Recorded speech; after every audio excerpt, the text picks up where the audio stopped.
Hi hello friends, welcome back to my channel. ಇವತ್ತಿನ ವಿಡಿಯೋದಲ್ಲಿ ಶ್ರೀಗಂಧದ ಗುಡಿ ಕನ್ನಡ ಸೀರಿಯಲ್ನ ಇವತ್ತಿನ ಸಂಚಿಕೆ ಏನಾಗುತ್ತೆ ಅಂತ ನೋಡೋಣ. ಸಂಚಿಕೆ 182 ಇದು. ಹಿಂದಿನ ಸಂಚಿಕೆಯಲ್ಲಿ ನೀವೆಲ್ಲರೂ ನೋಡೇ ಇರ್ತೀರ.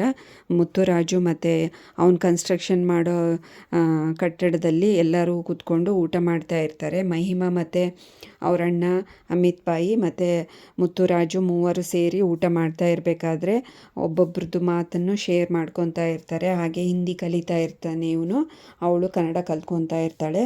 ನಿಮಗೆ ಮದುವೆ ನಿಮ್ಮ ಮನೆ ವೈಫೇ ಮಾಡಿಕೊಡ್ತಾಳ ಅಂತ ಕೇಳಿರ್ತಾಳೆ ಇವಳು ಮಹಿಮಾ. ಅದಕ್ಕೆ ಅಮಿತ್ ಬಾಯಿ ಹೇಳ್ತಾನೆ, ಮಹಿಮಾ ಅವ್ರಿಗೆ ಇನ್ನೂ ಮದುವೆ ಆಗಿಲ್ಲ ಅಂತ ಹೇಳ್ತಾನೆ. ಹೌದಾ, ಇವರು ಒಳ್ಳೆ ಮನಸ್ಸು ಮತ್ತು ನೋಡೋಕ್ಕೆ ಚೆನ್ನಾಗಿದ್ದಾರೆ, ಒಳ್ಳೆ ಹುಡುಗಿನೇ ಸಿಗ್ತಾಳೆ ಬಿಡು ಅಂತ ಮಹಿಮಾ ಹೇಳ್ತಾಳೆ ಹಿಂದಿಯಲ್ಲಿ. ಅದಕ್ಕೆ ಏನು ಅಂತ ಹೇಳ್ತಾನೆ, ಏನು ಹೇಳಿದ್ಲು ಅಂತ ಕೇಳ್ತಾನೆ. ಅದಕ್ಕೆ ನಿಮಗೆ ಒಳ್ಳೆ ಹುಡುಗಿ ಸಿಗ್ತಾಳೆ ನಿಮ್ಮ ಒಳ್ಳೆ ಮನಸ್ಸಿಗೆ ಅಂತ ಹೇಳ್ತಾ ಇದ್ದಾಳೆ ಅಂತ ಹೇಳ್ತಾನೆ. ಮುತ್ತುರಾಜು ಹೌದಾ ಅಂತ ಹೇಳಿ ಥ್ಯಾಂಕ್ಸ್ ಅಂತ ಹೇಳಿ ಖುಷಿಯಾಗಿ ಒಬ್ರಿಗೊಬ್ರು ಊಟ ಮಾಡಿ ಟೈಮ್ ಸ್ಪೆಂಡ್ ಮಾಡ್ತಾ ಇರ್ತಾರೆ, ಹಿಂದಿ ಕಲ್ತ್ಕೊಂಡು ಕನ್ನಡ ಕಲ್ತ್ಕೊಂಡು. ಈ ಕಡೆ ಕಂಟಿ ಗ್ಯಾರೇಜಲ್ಲಿ ಏನು ನಡೀತಾ ಇದೆ ಅಂತ ನೋಡ್ಕೊಂಡು ಬರೋಣ ಬನ್ನಿ. ಹಿಂದಿನ ದಿನ ನೀವೆಲ್ಲರೂ ನೋಡೇ ಇರ್ತೀರ. ವೈಭವಿ ಬಂದು ಅಲ್ಲೇ ರೋಡ್ ಮೇಲೆ ಶಾಪ್ ಮುಂದೆನೇ ಕೂತ್ಕೊಂಡಿರ್ತಾಳೆ. ನಾನು ಇಲ್ಲೇ ಸತ್ಯಾಗ್ರಹ ಮಾಡ್ತೀನಿ, ನೀನು ಸಾರಿ ಕೇಳೋವರೆಗೂ ನಾನು ಇಲ್ಲೇ ಇರ್ತೀನಿ ಅಂತ ಅಂದಾಗ ಇವನು ಬ್ಯಾಟ್ರಿ ಹೇಳ್ತಾನೆ, ಅಣ್ಣ ಬೇಗ ಸಾರಿ ಕೇಳಿಬಿಡು, ಇಲ್ಲಾಂದರೆ ಕಷ್ಟ ಆಗುತ್ತೆ, ಬೇರೆ ಕಸ್ಟಮರ್ ಬಂದು ತಪ್ಪು ತಿಳ್ಕೊತಾರೆ ಅಂತ ಅಂದಾಗ, ಅಯ್ಯೋ ನಾನು ಯಾಕೆ ಕೇಳಲಿ ಅಂತ ಹೇಳ್ತಾನೆ ಇವನು. ಅಯ್ಯೋ ನಿಮ್ಮಿಬ್ಬರು ಮಿಡಲ್ ನಾನು ಸಿಕ್ಕಾಕೊಂಬಿಟ್ನಲ್ಲಪ್ಪ ಅಂತ ಬ್ಯಾಟ್ರಿ ಗೊಣಗಾಡ್ತಾ ಇರ್ತಾನೆ. ಸುಮ್ಮನಿರೋ, ಇಲ್ಲಿ ಬಂದು ಕೆಲಸ ನೋಡ್ಕೋಬಾರ್ದಾ ಅಂತ ಕರಿತಾನೆ ಕಂಟಿ. ಈ ಕಡೆ ವೈಭವಿ ಬಂದು ಹೇಳ್ತಾಳೆ, ಸಾರಿ ಕೇಳ್ತೀಯೋ ಇಲ್ವೋ ಅಂತ. ಇಲ್ಲ ನಾನು ಕೇಳಲ್ಲ, ಏನು ಮಾಡ್ತೀಯ ನೀನು, ಸ್ಕೂಟಿ ಓಡಿಸೋದು, ಅದನ್ನು ಸ್ಪೇರ್ ಪಾರ್ಟ್ಸ್ ಎಲ್ಲ ಬಿಗಿ ಮಾಡೋದು ನನಗೆ ಗೊತ್ತು, ನಿನ್ನನ್ನು ಹೆಂಗೆ ಬಿಗಿ ಮಾಡಿ ಇಟ್ಕೋಬೇಕು ಅಂತ ತಮಾಷೆಯಾಗಿ ನಗ್ತಾನೆ. ಅವಳು ಸಿಟ್ಟು ಮಾಡಿಕೊಂಡು ಆಯ್ತಿರು ನಿಂಗೆ ಮಾಡ್ತೀನಿ ಅಂತ, ಇರು ನಿನಗೆ ಮಾಡ್ತೀನಿ, ನಿಮ್ಮ ಮನೇಲಿ ಹೋಗಿ ಎಲ್ಲಿ ಏನು ಹೇಳಬೇಕೋ ಅಲ್ಲಿ ಹೇಳ್ಬರ್ತೀನಿ ಅಂತ ಹೇಳಿ ಹೊರಟೋಗ್ತಾಳೆ. ಈ ಕಡೆ ಗಂಧದ ಗುಡಿ ಮನೆಯಲ್ಲಿ ಮಹಿ ಮಲ್ಕೊಂಡಿರ್ತಾನಲ್ಲ, ಜ್ವರ ಬಂದು ಅವ್ರ ಅದಕ್ಕೆ ಚೆನ್ನಾಗಿ ನೋಡ್ಕೊತಾ ಇರ್ತಾಳೆ. ಅವ್ರ ಅದಕ್ಕೆ ಬಂದು ನೋಡ್ತಾಳೆ, ಇನ್ನೂ ಬಿಸಿ ಇದೆಯಲ್ಲೋ ಮಹಿ, ಟ್ಯಾಬ್ಲೆಟ್ ತೊಗೊಂಡು ಮಲ್ಕೋಬಾರ್ದಾ ಅಂತ ಅಂದು ಟ್ಯಾಬ್ಲೆಟ್ ಕೊಡ್ತಾಳೆ. ಅದಕ್ಕೆ ನೀವು ನಮ್ಮನೆ ಬಿಟ್ಟು ಹೋಗಬೇಡಿ ಪ್ಲೀಸ್, ನೀವು ನಮ್ಮಮ್ಮನ ಥರ, ನಮ್ಮಮ್ಮನೇ ನೀವು ಅಂತ ಅಂದಾಗ ಇವಳಿಗೂ ಬಾವುಗಳಾಗಿ ಕಣ್ಣೀರು ಬರುತ್ತೆ. ಮಹಿನೂ ಅಷ್ಟೇ ಅಳ್ತಾ ಇರ್ತಾನೆ. ಇಲ್ಲ ಮಹಿ, ನಾನೆಲ್ಲೂ ಬಿಟ್ಟೋಗೋದಿಲ್ಲ ಬಿಡು ಅಂತ ಭರವಸೆ ಕೊಡ್ತಾಳೆ. ಮಹಿನೂ ಅಷ್ಟೇ ಖುಷಿ ಆಗ್ತಾನೆ.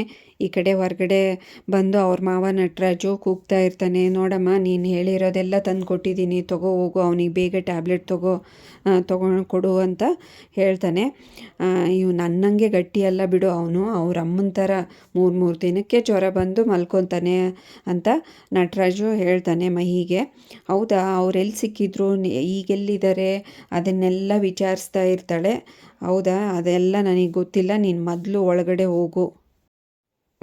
ಒಳಗಡೆ ಹೋಗಿ ಮಹಿಗೆ ಟ್ಯಾಬ್ಲೆಟ್ ಕೊಡು ಹೋಗಮ್ಮ ಅಂತ ಹೇಳಿ ಕಳಿಸ್ತಾನೆ. ಅದೆಲ್ಲ ನಿನಗೆ ಯಾಕೆ, ಮುಂದೆ ನೋಡ್ಕೋತೀನಿ ರೀ, ನಿಮ್ಮ ಹತ್ರ ಬಾಯಿ ಬಿಡಿಸ್ತೀನಿ ಅಂತ ಹೇಳಿ ಒಳಗಡೆ ಹೊರಟೋಗ್ತಾಳೆ. ಇವಾಗ ನಟರಾಜು ಅನ್ಕೊತಾನೆ, ಇದೆಲ್ಲ ಇವಳಿಗೆ ಯಾಕೆ, ಇದನ್ನೆಲ್ಲ ಎಷ್ಟು ಇದರಿಂದ ಕೇಳ್ತಾ ಇದ್ದಾಳಲ್ಲ, ಯಾಕೆ ಏನು ಅಂತ ಇವನು ನಟರಾಜು ತಲೆಯಲ್ಲಿ ಹುಳ ಬಿಟ್ಕೊಂಡವ್ರ ಥರ ಯೋಚನೆ ಮಾಡ್ತಾ ಇರ್ತಾನೆ. ಏನೋ ಸ್ಕೆಚ್ ಹಾಕಿದ್ದಾಳೆ ಅಂತ ಅನ್ಕೋತಾನೆ.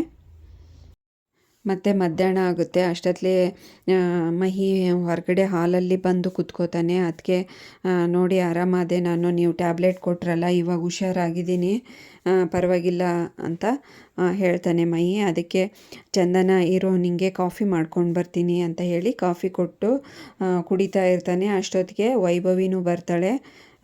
ಏನು ಮನೇಲಿ ಯಾರಿದ್ದೀರಾ ಹಂಗೆ ಹಿಂಗೆ ಅಂತ ಕೇಳ್ತಾ ಇರ್ತಾಳೆ. ವೈಭವಿ ಬಂದು, ಏನೋ ಕಾಲೇಜ್ಗೆ ಹೋಗಿಲ್ವಾ, ಯಾಕೆ ಹುಷಾರಿಲ್ವಾ, ಒಂಥರ ಇದೆಯಲ್ಲ ಅಂತ ಕೇಳ್ತಾಳೆ. ಈ ಕಡೆ ಚಂದನಾಗೂ ಕೇಳ್ತಾಳೆ, ಹೇಗಿದ್ದೀರಾ ನೀವು ಅಂತ ಅಂದಾಗ, ಆಯಿತು ಚೆನ್ನಾಗಿದ್ದೀನಿ ಅಂತ ಹೇಳ್ತಾಳೆ. ಕಾಫಿ ತೊಗೊಳ್ಳಿ ಕುಡೀರಿ ಅಂತ ಅಂದಾಗ, ಈ ಕಾಫಿ ಒಂಥರ ಇದೆ, ನೆಕ್ಸ್ಟ್ ಟೈಮ್ ಬಂದಾಗ ನಾನೇ ನಿಮಗೆ ಹೇಗೆ ಮಾಡೋದು ಅಂತ ಹೇಳ್ಕೊಡ್ತೀನಿ, ಒಳ್ಳೆ ಕಾಫಿ ಪುಡಿನ ಜಾಸ್ತಿ ಹಾಕ್ಬಿಟ್ಟಿದ್ದೀರಾ, ಒಳ್ಳೆ ಬೇವಿನ ಸೊಪ್ಪು ಪುಡಿ ಥರ ಕಹಿ ಇದೆ ಅಂತ ಹೇಳ್ತಾಳೆ. ಕಾಫಿ ಕುಡಿದ್ರೆ ಇಷ್ಟೊಂದು ಕಹಿ ಥರ ಇರಬಾರ್ದು. ಕುಡಿದ್ರೆ ಫುಲ್ಲು ಫ್ರೆಶ್ ಆಗಿ ಟೆನ್ಷನ್ ಫ್ರೀಯಾಗಿ ರಿಲೀಫ್ ಆಗಬೇಕು ಗೊತ್ತಾ ಅಂತ ಹೇಳ್ತಾಳೆ. ನಾನು ನಿಮಗೆ ಗ್ಯಾರಂಟಿ ಹೇಗೆ ಕಾಫಿ ಮಾಡೋದು ಅಂತ ಹೇಳ್ಕೊಡ್ತೀನಿ ನೆಕ್ಸ್ಟ್ ಟೈಮ್ ಬಂದಾಗ ಅಂತ ಹೇಳ್ತಾಳೆ. ಏನು ಇಷ್ಟು ದೂರ ಬಂದುಬಿಟ್ಟಿದೀಯಾ, ಏನು ಜಗಳ ಆಡ್ಕೊಂಬಂದಿದೀಯಾ ಏನೋ ಕಂಟಿ ಜೊತೆಗೆ ಅಂತ ಮಹಿ ಕೇಳ್ತಾನೆ. ಹೌದು, ಮತ್ತು ಗ್ಯಾರೇಜ್ಗೆ ಹೋಗಿ ಈ ಥರ ಎಲ್ಲ ಮಾಡಿ ಬಂದಿದ್ದೀನಿ ಅಂತ ಹೇಳ್ತಾಳೆ. ಹೌದಾ, ಹೀಗೆಲ್ಲ ಯಾಕೆ ಮಾಡಿದ್ರಿ? ಪಾಪ ಅವ್ರ ಪರಿಸ್ಥಿತಿ ನಿಮಗೇನಾದರೂ ಗೊತ್ತಾ? ಹೀಗೆಲ್ಲ ಮಾಡ್ತಾರಾ? ಇಬ್ಬರು ಬೆಂಕಿ ಆದರೆ ಹೇಗೆ? ಒಬ್ಬರು ಬೆಂಕಿ ಆದರೆ ಒಬ್ಬರು ತಂಗಾಳಿ ಥರ ಇರಬೇಕು, ಇಲ್ಲ ನೀರು ಥರ ಇರಬೇಕು, ಇಲ್ಲಾಂದರೆ ತುಂಬ ಕಷ್ಟ ಆಗುತ್ತೆ. ಒಬ್ರಿಗೊಬ್ರು ಇಷ್ಟಪಟ್ಟಿದ್ದೀರಿ ಅಂದಮೇಲೆ ಸಹಿಸ್ಕೊಂಡು ಹೋಗಬೇಕು ಅಂತ ಹೇಳ್ತಾಳೆ. ಹೌದಾ, ಇಷ್ಟೆಲ್ಲ ನಡೀತಾ? ನಂಗೆ ಗೊತ್ತೇ ಇರಲಿಲ್ಲ. ಪಾಪ ಅವನಿಗೆ ಸುಮ್ಮನೆ ಹಾಗೆ ಹೀಗೆ ಎಲ್ಲ ಬೈದ್ಬಿಟ್ಟೆ. ಇವಾಗ ಹೋಗಿ ಅವನಿಗೆ ವಿಚಾರಿಸ್ಕೊತೀನಿ ಪಾಪ ಕಂಟಿ ಅಂತ ಹೇಳಿ ವೈಭವಿ ಹೊರಟೋಗ್ತಾಳೆ. ನೋಡು ಅದಕ್ಕೆ ಅವಳಿಗೆ ಎಷ್ಟು ಕೊಬ್ಬು, ನಿಮಗೇನೆ ಕಾಫಿ ಚೆನ್ನಾಗಿಲ್ಲ ಅಂತ ಮಾತಾಡ್ತಾ ಇದ್ದಾಳೆ ಅಂತ ಹೇಳ್ತಾನೆ. ಅದಕ್ಕೆ ಹೋಗಲಿ ಬಿಡು ಮಹಿ ಅಂತ ಹೇಳ್ತಾಳೆ ಚಂದನ. ಅದಕ್ಕೆ ನೀವೆಷ್ಟು ಒಳ್ಳೆಯವರು, ನಿಮಗೆಷ್ಟು ಸಹನೆ ಎಲ್ಲ ಇದೆ, ಹೆಂಗಾದರೂ ಮಾಡಿ ಎಲ್ಲರ ಮನಸ್ಸು ಗೆದ್ದುಬಿಡ್ತೀರಲ್ವ, ಏನೇ ಸಮಸ್ಯೆ ಇದ್ದರೂ ಬಗೆಹರಿಸ್ಬಿಡ್ತೀರ ಅದಕ್ಕೆ ನೀವು ಅಂತ ಹೇಳ್ತಾ ಇರ್ತಾನೆ. ಆಯ್ತಾಯಿತು, ಇನ್ನು ಕಾಫಿ ಕುಡಿ ಅಂತ ಹೇಳಿ ಒಳಗಡೆ ಹೋಗ್ತಾಳೆ. ಈ ಕಡೆ ಮುತ್ತುರಾಜ್ ಬರ್ತಾನೆ. ಏನು ಮಹಿ, ಆರಾಮಾದ್ಯಾ ಅಂತ ಕೇಳ್ತಾನೆ. ಹೌದು, ಅದಕ್ಕೆ ಒಳ್ಳೆ ಡಾಕ್ಟ್ರ್ ಆಗಿಬಿಟ್ಟಿದ್ರು, ನನಗೆ ಎಷ್ಟು ಚೆನ್ನಾಗಿ ನೋಡಿಕೊಂಡ್ರು ಗೊತ್ತಾ, ಅಮ್ಮನ ಥರನೇ ಅವರು ನನಗೆ ಅಂತ ಹೇಳ್ತಾನೆ. ಆವಾಗ ಮುತ್ತುರಾಜ್ನು ಅಷ್ಟೇ ಖುಷಿ ಪಡ್ತಾನೆ. ಆವಾಗ ಎಲ್ಲರೂ ಒಳಗಡೆ ಹೋಗ್ತಾರೆ. ಕಂಟಿ, ಹೌದಾ ಮಹಿ, ಅದಕ್ಕೆ ಅಷ್ಟು ಚೆನ್ನಾಗಿ ನೋಡ್ಕೊಂಡ್ರೇನೋ ನಿನಗೆ ಅಂತ ಅಂದಾಗ, ಹೌದು ಅಣ್ಣ, ತುಂಬ ಚೆನ್ನಾಗಿ ನೋಡಿಕೊಂಡ್ರು ಅಂತ ಹೇಳ್ತಾನೆ. ಅಷ್ಟೊತ್ತಿಗೆ ಬರ್ತಾಳೆ ಚಂದನ. ಥ್ಯಾಂಕ್ಸ್ ಅದಕ್ಕೆ, ಮಹಿನ ಎಷ್ಟು ಚೆನ್ನಾಗಿ ನೋಡ್ಕೊಂಡಿದ್ದೀರಲ್ಲ ಅಂತ ಅಂದಾಗ, ಹೌದು ಭಾರಿ ಕೆಲಸ ಇತ್ತು ನೋಡು, ನನಗೆ ಇಷ್ಟು ಮಾಡೋಕ್ಕಾಗಲ್ವಾ ನನಗೆ ಅಂತ ಹೇಳ್ತಾಳೆ. ನನಗೆ ತುಂಬ ಕೆಲಸ ಇದೆ, ನಾಳೆಯಿಂದ ನೀವು ನನಗೆ ಹೆಲ್ಪ್ ಮಾಡಿಬಿಡಿ ಅಂತ ತಮಾಷೆಯಾಗಿ ಹೇಳ್ತಾಳೆ. ಒಬ್ರಿಗೊಬ್ಬರು ನಗ್ತಾ ಇರ್ತಾರೆ. ಹೌದು, ಚಂದನ ಕೇಳ್ತಾಳೆ ಇವಾಗ, ಯಾಕೆ ವೈಭವಿ ಹತ್ರ ಜಗಳ ಆಡ್ಕೊಂಡ್ರಿ ಅಂತ ಅಂದಾಗ, ಇಲ್ಲ ಅದಕ್ಕೆ ಅವಳು ತುಂಬ ಕಿರಿಕಿರಿ ಮಾಡ್ತಾಳೆ, ಮುಂಚೆನೇ ನಾನು ಚೆನ್ನಾಗಿದ್ದೆ ಅಂತ ಹೇಳ್ತಾನೆ. ಆಯ್ತಾಯಿತು, ಇವಾಗ ನಿಮಗೋಸ್ಕರ ನಿಮ್ಮ ಮೇಲಿನ ಕಾಳಜಿಗೋಸ್ಕರ ಅವಳೆಲ್ಲ ಈ ಥರ ಮಾಡಿದ್ದು ತಾನೇ.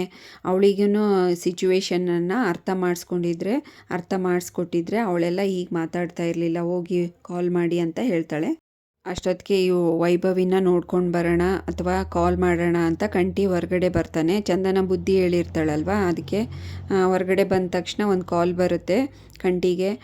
ಏನೋ ನನಗೆ ಮಾಡಿಬಿಟ್ಟಿದೀಯಾ ಅಂತ ಅಂದಾಗ, ಹೌದಪ್ಪ, ಯಾಕೋ ಮಾಡಬಾರ್ದೇನೋ ಅಂತ ಹರಿ ಆ ಕಡೆಯಿಂದ ಕೇಳ್ತಾನೆ. ಏನೂ ಇಲ್ಲ, ಅಣ್ಣಂದು ಮೊಬೈಲ್ ಸ್ವಿಚ್ ಆಫ್ ಆಗಿತ್ತಲ್ವ, ಅದಕ್ಕೆ ನಿನಗೆ ಮಾಡಿದೆ. ಇನ್ನು ನೋಡು, ನಾನು ಬರೋದು ಲೇಟ್ ಆಗುತ್ತೆ, ನೀವೆಲ್ಲ ಊಟ ಮಾಡಿ ಮಲ್ಕೊಳ್ರಿ, ಬಾಗಿಲು ಹಾಗೆ ಮುಚ್ಚಿರಿ, ಲಾಕ್ ಮಾಡಬೇಡಿ. ನೀವೇನಾರ ಲಾಕ್ ಮಾಡಿದರೆ ಆಯಿತು, ಇನ್ನು ನಿಮಗೆ ಬೆಳಗ್ಗೆವರೆಗೂ ಮಲ್ಗೋಕ್ಕೆ ಬಿಡೋದಿಲ್ಲ ನೋಡು ಅಂತ ಹೇಳ್ತಾನೆ. ಅಯ್ಯೋ, ಇದನ್ನೇನು ಹೊಸ್ದಾಗಿ ಹೇಳ್ಬೇಕೇನೋ, ಯಾವತ್ತಾರು ನೀನು ಲೇಟಾಗಿ ಬಂದಾಗೆ ನಾವು ಓಪನ್ ಮಾಡಿ ಇಟ್ಟಿರ್ತೀವಲ್ಲ, ನೀನು ಬಂದು ಬಾಗಿಲು ಹಾಕ್ಕೊಂಡು ಮಲಗ್ತೀಯ ಅಷ್ಟೇ ತಾನೇ, ಆಯಿತು ಬಿಡು ಅಂತ ಹೇಳ್ತಾನೆ. ಅಲ್ಲಿಗೆ ಈ ಸಂಚಿಕೆಯನ್ನು ಮುಕ್ತಾಯಗೊಳಿಸ್ತಾರೆ. ನೆಕ್ಸ್ಟ್ ಸಂಚಿಕೆಯಲ್ಲಿ ಏನಾಯಿತು ಅಂತ ಕಾದು ನೋಡೋಣ. ಅಲ್ಲಿವರೆಗೂ ಈ ವಿಡಿಯೋ ನೋಡಿದ್ದಕ್ಕೆ ಎಲ್ರಿಗೂ ಥ್ಯಾಂಕ್ಸ್. ಹಾಗೆ ಈ ವಿಡಿಯೋ ಇಷ್ಟ ಆದರೆ ಲೈಕ್ ಮಾಡಿ, ಶೇರ್ ಮಾಡಿ, ಕಮೆಂಟ್ ಮಾಡಿ, ಹಾಗೆ ಚಾನಲ್ನ ಸಬ್ಸ್ಕ್ರೈಬ್ ಮಾಡ್ಕೊಳ್ಳಿ. Thanks for watching this video.